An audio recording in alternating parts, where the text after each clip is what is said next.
வெண்டைக்காய் மோர் குழம்பு செய்ய போகிறோம். எப்படி பண்ணலான்னு பார்க்கலாம். ஹாய் ஃப்ரெண்ட்ஸ், எல்லோரும் எப்படி இருக்கீங்க? இன்றைக்கி மோர் குழம்பு பண்ண போகிறோம். மோர் குழம்புக்கு தேவையான பொருள் என்னென்னு பார்க்கலாம்.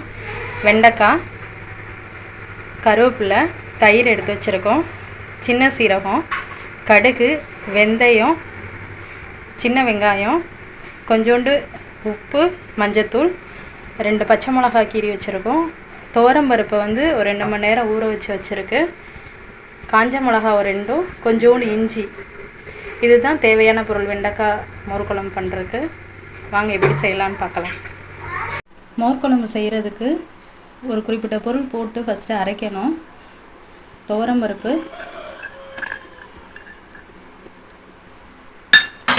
2 பச்சை மிளகா,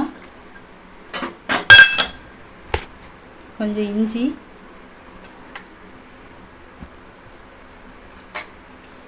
சீரகம் கொஞ்சோண்டு, இது போட்டு அரைச்சி வச்சுக்கிறோம். அரைச்சி எடுத்துக்கிட்டாச்சு மிக்சியில். அப்புறம் தயிரை மிக்சி ஜாரில் ஊற்றி அதையும் கிரைண்ட் பண்ணிக்கிறோம், அரைச்சி எடுத்துக்கிறோம். தயிரையும் அரைச்சி வச்சுட்டாச்சு.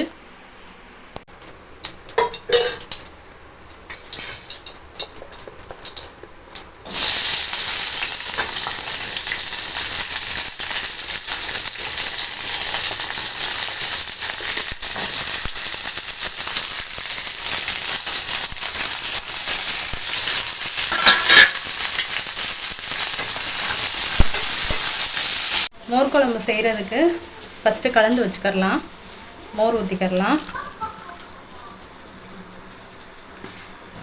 நம்ம அரைச்சி வச்சோம்ல அந்த பொருளையும் சேர்த்துக்கலாம்.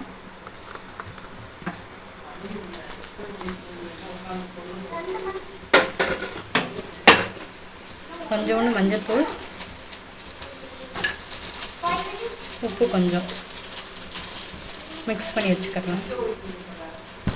மிக்ஸ் பண்ணிக்கலாம். மோர் குழம்புக்கு தாளிச்சுக்கலாம். சட்டி நல்லா காஞ்சிருச்சு. எண்ணெய் ஊற்றிக்கலாம் தாளிக்கிறதுக்கு. கொஞ்சோண்டு கடுகு,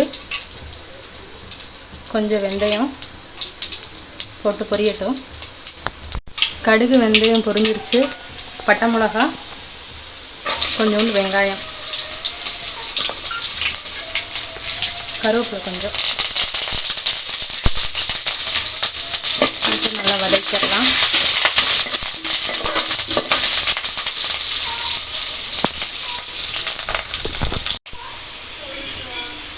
நல்லா வதங்கிடுச்சு. இப்போ நம்ம கரைச்சி வச்சுருக்கோம்னா அதை மோரை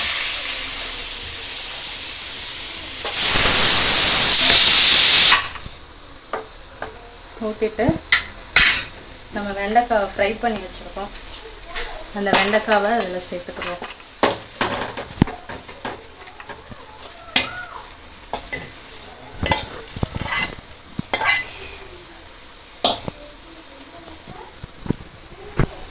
அவ்வளோதான், கொஞ்சம் நேரம் கொதிக்கட்டும். ரெடி ஆயிடுச்சு.